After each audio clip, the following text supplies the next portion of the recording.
આજે ખેડૂતો આંદોલનો પર કરી રહ્યા છે, ટ્રેક્ટરો લઈને ગાંધીનગર આવે છે ત્યારે પોલીસ એમની સાથે દંડાવાળી કરી રહી છે।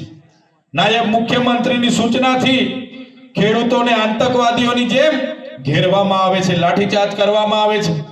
ખેડૂત આજે રાત દિવસ મહેનત કરીને પોતાની ખેતીમાં પકવેલા પાક બજારમાં વેચવા જાય, એનો પણ ભાવ નક્કી કરવાનો ખેડૂતને અધિકાર નથી। ગાંધીનગર ખેડૂતોને જતા રોકવામાં આવ્યા, ખેડૂતોના હિતની વાતો નથી થતી। આ તમામ સવાલો હવે ચેતર વસાવાએ ઊભા કર્યા છે અને ખેડૂતોના મુદ્દે હવે ચેતર વસાવા મેદાને આવ્યા છે। શું છે સમગ્ર મામલો, એની વિગતે ચર્ચા કરીશું। નમસ્કાર, હું છું ઉજ્જવલ અને આપ જોઈ રહ્યા છો નિર્ભય ન્યૂઝ। છેલ્લા કેટલાય સમયથી સુરેન્દ્રનગરનું કોંઢ હોય, મોરબીનું જેતપર હોય, આ વિસ્તારમાં ખેડૂતો પાવર ગ્રીડ અને જે કંપનીઓ છે એમની સામે વિરોધ કરી રહ્યા છે અને એમની વાત એક જ છે કે અમને અમારી જમીન આપવામાં કોઈ વાંધો નથી, પરંતુ એ જમીનનું અમને આ કંપનીઓ યોગ્ય વળતર તો આપે। આ તમામ બાબતોને લઈને હવે ચેતર વસાવા પણ મેદાને આવ્યા છે અને ચેતર વસાવાએ ખેડૂતોના મુદ્દે અનેક સવાલ તંત્રની સામે ઊભા કર્યા છે। હર્ષ સંઘવીને પણ આડે હાથ લીધા છે। સૌપ્રથમ ચેતર વસાવા દ્વારા શું કહેવામાં આવ્યું એ પણ સાંભળી લઈએ। અને આજનો કાર્યક્રમ પણ જોઈનિંગનો છે ત્યારે જે પ્રકારે આગળના વક્તાઓએ કીધું, આજની પરિસ્થિતિ આપણે જાણવી પડશે। હિન્દુ હિન્દુ હિન્દુ કરીને આખા ગુજરાતમાં 30 વર્ષથી એમનું શાસન છે, પણ ગુજરાત હોય કે દેશ હોય, આજે જો સૌથી વધારે કોઈ દુખી હોય તો એ આપણા હિન્દુ ભાઈ બહેનો છે। આજે તમે સામાન્ય કામ માટે તાલુકા પંચાયતમાં જશો, મામલતદારમાં જશો, એવી વ્યવસ્થા સરકારે ઊભી કરી છે કે આપણા લોકોને કલાકો સુધી લાઈનો પર ઊભું રહેવું પડે છે, 2-3 આટા ધક્કા ખાવા પડે છે। ત્યારે આજે આપણે જે બધા ભેગા થયા છે, જે સરકારની વ્યવસ્થા છે એ સરકારની વ્યવસ્થાને બદલાવ માટે આપણે બધા ભેગા થયા છે। મને કહેતા આનંદ થાય છે કે જ્યારે આમ આદમી પાર્ટીની શરૂઆત થઈ ત્યારે આ વિસ્તારના નેતાઓ અમારા પર હસતા હતા। તમે આમ આદમી પાર્ટીનું ઝાડુ લઈને નીકળ્યા છો, આ ગુજરાત એ નરેન્દ્રભાઈ મોદી અને અમિત શાહનું ગુજરાત છે। અહીંયા ત્રીજી પાર્ટી ના ચાલે, ત્રીજો મોરચો ના ચાલે અને તમે ક્યાંય ખોવાઈ જશો, ખબર નહીં પડશે। પણ અમે ધીરે શરૂઆત કરી, આ મંચસ્થ ઉપસ્થિત તમામ આગેવાનો જોડાયા અને ધીરે આજે આગળ વધતા ગયા। આજે તમે જોઈ લો, ગુજરાતમાં 5 ધારાસભ્ય, ગુજરાતમાં મજબૂતાઈથી તાલુકા જિલ્લા પંચાયતો લડી, આજે આ વિસ્તારમાં 8 જેટલી તાલુકા પંચાયતો બનાવી, ગુજરાતની એક નર્મદા જિલ્લા પંચાયત આપણને લોકોએ આપી અને 400 થી પણ વધારે લોકો આદિવાસી વિસ્તારના પટ્ટામાં ચૂંટાયા। અને આજે જ્યારે દિલીપભાઈ જેવા મજબૂત આગેવાનો, મહેન્દ્રભાઈની આખી ટીમ આપણી સાથે જોડાવાની છે, ત્યારે હું તમને ખાતરી આપું છું, આવનારા દિવસોમાં જો તમારો સહકાર મળી જશે તો આ ભારતીય જનતા પાર્ટીને ઉખેડીને ફેંકી દેશે। જે લોકો આજે જોડાવાના છે એમને હું વર્ષોથી ઓળખું છું। 2015માં જ્યારે નર્મદા જિલ્લા પંચાયતમાં અમે ચૂંટાયા ત્યારે આ દિલીપભાઈ, અમારા મકબૂલભાઈ થી માંડીને બધા જ લોકો અમે મળતા હતા, ત્યારે પણ અમે સાથે કામ કરતા હતા। અને જ્યારે એમને મળવાનું થયું ત્યારે મને આનંદ થયો। એમણે મને કીધું કે ચૈતરભાઈ, તમારી જે લડત છે એ લડતમાં અમે તમારી સાથે છે। અને આજે એમની પૂરી ટીમ, હજારોની સંખ્યામાં યુવા સાથીઓ, વડીલો બધા અમારી સાથે જોડાવાના છે। ત્યારે એમને પણ હું ખાતરી આપું છું, તમે જે હેતુ સાથે, તમે જે સેવાની ભાવના સાથે, તમે જે બદલાવની ભાવના સાથે, તમે જે આ વિસ્તારના વિકાસ માટે અમારી સાથે જોડાઈ રહ્યા છો, હું ખાતરી આપું છું, તમારા અનુભવને સાથે લઈને, તમારી આ વિસ્તારની કામગીરીને સાથે રહીને આવનારા દિવસોમાં જિલ્લા પંચાયતોમાં આપણે બધા સાથે રહીને કામ કરીશું, અહીંના ખેડૂતોને ન્યાય આપવાનું કામ કરીશું। ભારતીય જનતા પાર્ટીને 30 વર્ષ આપણે આપ્યા છે, મારે કોઈ વિશેષ વધારે કહેવાની જરૂર નથી, પણ આ ભાજપની સરકાર આજે 30 વર્ષથી શાસનમાં છે। આજે તમે મને બતાવો કયો વર્ગ એવો છે જે આનાથી નારાજ ના હોય। આજે ખેડૂતો આંદોલનો પર કરી રહ્યા છે, ટ્રેક્ટરો લઈને ગાંધીનગર આવે છે ત્યારે પોલીસ એમની સાથે દંડાવાળી કરી રહી છે. નાયબ મુખ્યમંત્રીની સૂચનાથી ખેડૂતોને આતંકવાદીઓની જેમ ઘેરવામાં આવે છે, લાઠીચાર્જ કરવામાં આવે છે. ખેડૂત આજે રાત દિવસ મહેનત કરીને પોતાની ખેતીમાં પકવેલા પાક બજારમાં વેચવા જાય, એનો પણ ભાવ નક્કી કરવાનો ખેડૂતને અધિકાર નથી. એમના મળતિયાઓ આજે જે પણ ભાવો છે એને એમએસપી નથી આપી રહ્યા, લૂંટી રહી છે. ત્યારે મારા ખેડૂતો પણ અહીંયા મોટી સંખ્યામાં બેઠા છે. આજે ખેડૂત એ ગુજરાતની કોઈ પણ જિલ્લાનો હોય, જેતપુરનો હોય, કોણનો હોય, કે આપણા આદિવાસી વિસ્તારનો હોય, કે આપણા કોઈ પણ જિલ્લાનો હોય, પણ આ મંચ પરથી એ ખેડૂતોને વિશ્વાસ આપીએ છીએ, ગુજરાતમાં કોઈ પણ જગ્યાએ આપણા ખેડૂતોની જમીનો છીનવવાનું કામ જો આ ઉદ્યોગપતિઓ કરશે તો આમ આદમી પાર્ટીનો એક એક સૈનિક એમની સામે લડવા માટે તૈયાર છે. આજે ભણેલા ગણેલા આપણા યુવાનો જે પરીક્ષા આપવા જાય છે એના પેપર ફૂટે છે. આજે આખા દેશમાં 22 લાખ વિદ્યાર્થીઓએ નીટની પરીક્ષા આપી અને આ ભારતીય જનતા પાર્ટીની સરકારમાં એ પેપરો લાખો રૂપિયામાં વેચાઈને ફૂટી ગયા. 22 લાખ વિદ્યાર્થીઓનું ભવિષ્ય અંધકારમય થઈ ગયું. ત્યારે હું કહેવા માંગુ છું, એમનો બદલો લેવા માટે આપણે એક થવું પડશે. જે અંગ્રેજોએ આ દેશ પર જુલમ ગુજાર્યા હતા, એ જ પ્રકારે આ ભારતીય જનતા પાર્ટીના લોકો આપણા પર જુલમ ગુજારી રહ્યા છે. આવનારા દિવસોમાં આપણે એક થઈને આ ભારતીય જનતા પાર્ટી સામે ઉતરીને આ ભારતીય જનતા પાર્ટીને ઉખેડીને ફેંકવાનું કામ કરવું પડશે. આજે અમે જિલ્લા સંકલન સમિતિની બેઠકમાં આવ્યા ત્યારે કેટલાક પ્રેસ મીડિયાના મિત્રો, ચૈતરભાઈ, અહીંના ધારાસભ્ય સાંસદ મનસુખભાઈ વસાવા અહીંયા ધરણા પર બેઠા હતા, શું થયું? મેં કીધું ભાઈ એમની પાર્ટી જાણે ને એમનું કામ જાણે, અમારું કામ તો લોકોની સેવા કરવાનું છે.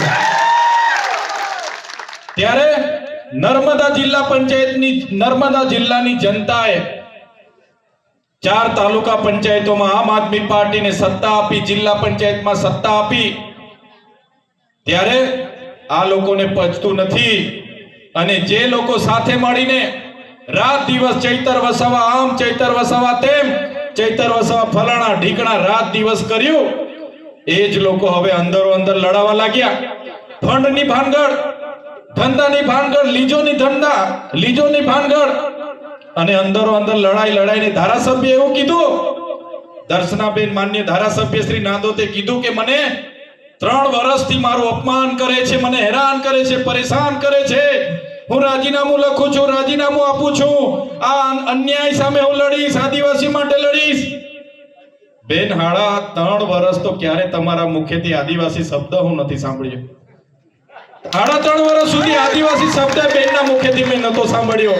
પહેલી વાર એમના મુખેથી સાંભળ્યો કે હું આદિવાસી માટે લડીશ, મારા સ્વભાવ, મારા સ્વમાન માટે લડીશ. અને ગાંધીનગરે સાંસદને ને ધારાસભ્યને બોલાવ્યા અને કીધું કે આમ પાર્ટીમાં જે લોકોએ, સાંસદે કીધું કે આટલા બુટલેગરના ધંધા કરે જિલ્લા પ્રમુખ, આટલા 2 નંબરના ધંધા કરે, આ રીતના અપમાન કરે, સાંસદ પર હાથ ઉઠાવ્યો, કમલમમાં એવું કીધું દર્શનાબેને, અને એ જ લોકો આજે સાથે પાછા મળી ગયા. ક્યાં ગઈ તમારું સ્વમાન? ક્યાં ગયું તમારું રાજીનામું? એટલે જે ધારાસભ્યને પોતાના સંગઠનમાં જ, પોતાની સરકારમાં જ કોઈ સાંભળતા ના હોય, એ ધારાસભ્ય તમારું કે આ વિસ્તારનું કંઈ કરવાના નથી. એ ધારાસભ્યનો ગરબો હવે ઘરે જવા દેવા માટે તૈયારી કરવી પડશે. જે સાંસદ સાંસાટમથી ભાજપની માળા જપતા હતા, એ સાંસદને પણ પાર્ટીમાં કોઈ સાંભળતું નથી. એ પાર્ટીને, સંગઠન કે સરકારમાં કોઈ સાંભળતું નથી. સાંસદની પરિસ્થિતિ એવી છે, દુખે પેટ અને કૂટે માથું. ગઈકાલે ગાંધીનગર બોલાવ્યા અને વિશ્વકર્માએ કહી દીધું કે પાર્ટીમાં તમારું નહીં ચાલશે. ત્યારે અમે તો આગળ પણ કહેતા હતા કે ભારતીય જનતા પાર્ટી એક એવી પાર્ટી છે કે જેમાં આદિવાસી સમાજ, ગરીબ, ખેડૂત એની નથી ચાલતું. ભાજપ પાર્ટીમાં તો ઉદ્યોગપતિઓનું ચાલે છે, અદાણી અંબાણીનું ચાલે છે, કોઈ આપણા નેતાનું નથી ચાલતું. આ બધા નેતાઓ તો રમકડા છે, રિમોટ વાળા રમકડા. એ લોકોનો ખાલી ચાવી ફેરવે એટલે એ લોકોએ ડૂબડૂબિયાની જેમ ફરવાનું છે. એ લોકો તમારું ને અમારું કોઈ કામ કરવાના નથી. એટલા માટે આજે મહેન્દ્રભાઈ અને દિલીપભાઈની પૂરી ટીમ આપણી સાથે છે. હવે આપણે બધા લાગી જઈને આવનારા દિવસોમાં વિધાનસભામાં પણ આપણો માણસ, અમારી જેવો તાકાતવાન માણસ વિધાનસભામાં પહોંચે, તમારા ખેડૂતોનો અવાજ બને, ખેડૂતોને ભાવ સારો મળે, આ વિસ્તારમાં સિંચાઈનું પાણી સમયસર મળે અને તમામ બાબતોનો અવાજ બને, એ કામમાં તમારે બધાએ કરવાનું છે. શકો છો તમામ વર્ગ, આદિવાસી હોય, ઓબીસી હોય, માઇનોરિટી હોય, રાજપૂત હોય, પાટીદાર હોય, બધાની જ હાલત આ લોકોએ આ પ્રકારની બનાવી રાખી છે. ત્યારે વધારે લાંબી હું વાત નહીં કરું, પણ છેલ્લા 5 દિવસથી મીડિયા હું ખોલું એટલે નાંદોદના ધારાસભ્યને મનસુખભાઈનો હું જોતો હતો. તમે પણ બધા જોતા હશો. આપણને એવું હતું કે હમણાં રાજીનામું ધરી દે, હમણાં રાજીનામું ધરી દે, હમણાં રાજીનામું ધરી દે.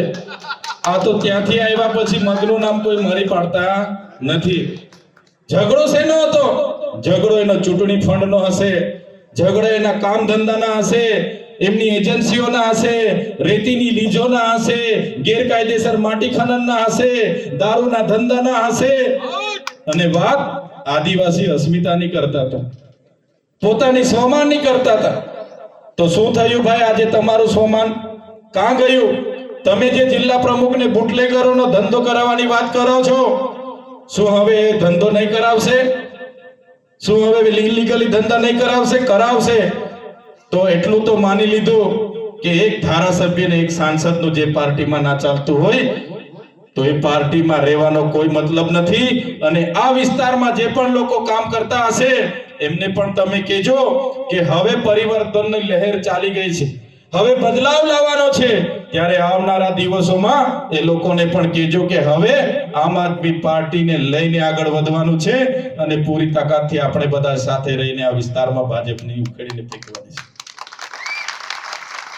ત્યારે સાથીઓ, આજનો કાર્યક્રમ, ત્યારે આજે બધા જ લોકોને અમે જોઈનિંગ કરવાના છે, પણ તમને અમે પૂરો વિશ્વાસ અને ખાતરી આપીએ છીએ.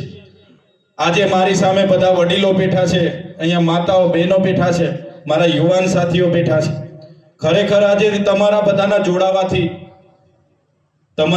જોડાવાથી અમારી હિંમત વધી છે. તમારા આશીર્વાદ થકી જ અમે આ લોકો સામે લડી શકીએ છીએ.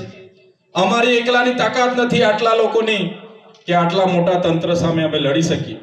પણ હવે તમે બધા સાથે જોડાઓ છો, તમે સહકાર આપો છો, તમે અમારા માટે આશીર્વાદ આપો છો, અમારા માટે પ્રાર્થના કરો છો, ત્યારે હું ચોક્કસ તમને ખાતરી આપું છું, આ વિસ્તારની જે પણ વાત હશે, આ વિસ્તારના ખેડૂતોની જે પણ લડત હશે, જ્યાં પણ અમારી જરૂરત હશે, અમે બધા જ લોકો તમારી સાથે છે. અને તમારો સહકાર જ્યારે અમને મળ્યો છે ત્યારે આપણે બધા સાથે મળીને આ વિસ્તારને આગળ કઈ રીતના લવાય એ તમામ પ્રયાસો આપણે સાથે રહીને કરીશું. અમારી પૂરી ટીમ તમારી સાથે છે અને તમારી જે કઈ ટીમ આજે જોડાવાની છે એમના અનુભવનો લાભ આપણને બધાને મળશે. આ વિસ્તારના લોકોના કામ કરવામાં સહકાર બનશે અને બધા જ લોકો સાથે મળીને આ વિસ્તારને આગળ લઈ જવાનું કામ કરીશું. વધારે લાંબી વાતો નથી કરતો. આજના કાર્યક્રમનો આકસ્મિક આયોજન થયું. ગઈકાલે પરમ દિવસે સાંજે જ એમની સાથે વાત થઈ અને છતાં અહીં મોટી સંખ્યામાં જે ચાવીરૂપ કાર્યકરો છે, આગેવાનો, યુવાનો બધા જ ઉપસ્થિત થયા છો. અમને અહીંયા આમંત્રિત કર્યા, અમારું સ્વાગત કર્યું, સન્માન કર્યું અને અમને તમે શાંતિથી સાંભળ્યા છો એ બદલ અહીંયા ઉપસ્થિત તમામ લોકોનો હું ખૂબ ખૂબ આભાર માનું છું. ધન્યવાદ. બધાનો ખૂબ ખૂબ આભાર.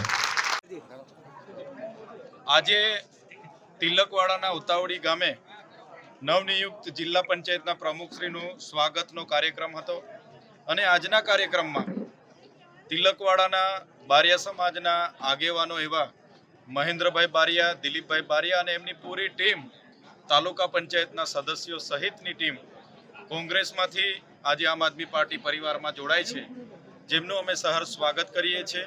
અમારી લડાઈ જે છેલ્લા 30 વર્ષથી ગુજરાતમાં ભારતીય જનતા પાર્ટીની જે વ્યવસ્થાની નીતિ છે એની સામેની છે. આજે ગુજરાતનો ખેડૂત એક બાજુ પોતાની જમીનો બચાવવા માટે આંદોલન કરી રહ્યો છે, રાત દિવસ ખેતીમાં કાળી મજૂરી કરીને પોતાની ખેતીમાંથી ઉપજ મેળવીને પોતાના પાક જ્યારે બજારમાં લઈ જાય છે ત્યારે આ વિસ્તારમાં એના યોગ્ય ભાવ નથી મળતા. આજે અહીંનો ખેડૂત પોતાના દીકરા દીકરીને પેટે પાટા બાંધીને ભણાવે છે. આ સરકારમાં 1 થી લઈને 24 જેટલી પરીક્ષાઓના પેપરો ફૂટી ગયા છે. હમણાં નીટનું પેપર ફૂટ્યું ત્યારે પણ લાખો વિદ્યાર્થીઓના ભાવિ અંધકારમય બન્યા છે. ત્યારે ખેડૂત હોય, મહિલા હોય, વિદ્યાર્થી હોય, નોકરિયાત વર્ગ હોય, આઉટસોર્સિંગના કર્મચારી હોય, ટેટ પાસ ઉમેદવારો હોય, બધા જ લોકો આજે રોડ પર છે. આશા વર્કરથી લઈને બધા જ લોકો. આ પરિસ્થિતિ પેદા કરવાનું કામ આ ભારતીય જનતા પાર્ટીએ કર્યું છે. ત્યારે આ વિસ્તારના લોકો હોય, અમે બધા સાથે મળીને અમે એક શરૂઆત કરી છે બદલાવની, અને પૂરો વિશ્વાસ અને ભરોસો છે. જે પ્રકારે ધીરે ધીરે અમારા આગેવાનો બધા એક પછી એક જોડાઈ રહ્યા છે. આજે મહેન્દ્રભાઈ હોય, દિલીપભાઈ હોય, એમની પૂરી ટીમ આ વિસ્તારનું પ્રતિનિધિત્વ કરે છે. આગળ પણ અમે બધા સાથે રહીને કામ કર્યું છે. ત્યારે આવનારા દિવસોમાં જે આ વિસ્તારના લોકોના પ્રશ્નો છે એનું નિરાકરણ લાવવા માટે અમે સૌ સાથે મળીને આગળ વધીશું. અને જે ભારતીય જનતા પાર્ટી માત્ર ને માત્ર હિન્દુ, મુસ્લિમ, મસ્જિદ, મંદિર કરીને જે મત લઈ જાય છે, ત્યારે એની સામેની અમારી બદલાવની રાજનીતિ છે અને ધીરે ધીરે અમે આગળ વધી રહ્યા છીએ. ત્યારે આજે આ કાર્યક્રમમાં જે પણ લોકો મોટી સંખ્યામાં જોડાયા છે એમનું સન્માન સાથે અમે પરિવારમાં સ્વાગત કરીએ છીએ. એમનું માન સન્માન જળવાય, એમના અનુભવ અને એમને વિશ્વાસમાં લઈને આવનારા દિવસોમાં નર્મદા જિલ્લામાં સારામાં સારી સેવાકીય પ્રવૃત્તિ થાય એ રીતે અમે સૌ આગળ વધીશું. નર્મદા જિલ્લામાં ભારતીય તમે અહીંયા ચેતર વસાવાને સાંભળ્યા, અને ખાસ કરીને આમ આદમી પાર્ટી આગામી સમયમાં ખેડૂતોના મુદ્દાઓને લઈને સુરેન્દ્રનગરમાં એક કિસાન સભા પણ કરવાના છે. અને ખાસ કરી અને ખેડૂતોની જો વાત કરવામાં આવે તો હવે ચેતર વસાવાએ આના પહેલા પણ અનેક સવાલો આ તમામ બાબતોને લઈને ઊભા કર્યા હતા. ફરી એકવાર ચેતર વસાવાએ અહીંયા તંત્રની સામે સવાલો ઊભા કર્યા છે. હવે જોવાનું રહેશે કે ખેડૂતોનો આ જે મુદ્દો છે એને લઈને તંત્ર ક્યારે બોલે છે, કારણ કે હજી સુધી તંત્ર તરફથી કાં તો કોઈ પણ પ્રકારે તંત્રએ ખેડૂતોને એવી સાંત્વના નથી આપી કે આ જે વીજ થાંભલાઓનો મુદ્દો છે એને લઈને તંત્ર દ્વારા હજી સુધી ખુલીને કોઈ જવાબ પણ નથી આપવામાં આવ્યો. આ સમગ્ર બાબતે તમારો શું અભિપ્રાય છે એ અમને કમેન્ટ કરી જરૂર જણાવશો, ને અમારી ચેનલ નિર્ભય ન્યૂઝને લાઇક, શેર, સબસ્ક્રાઇબ કરવાનું ભૂલશો નહીં.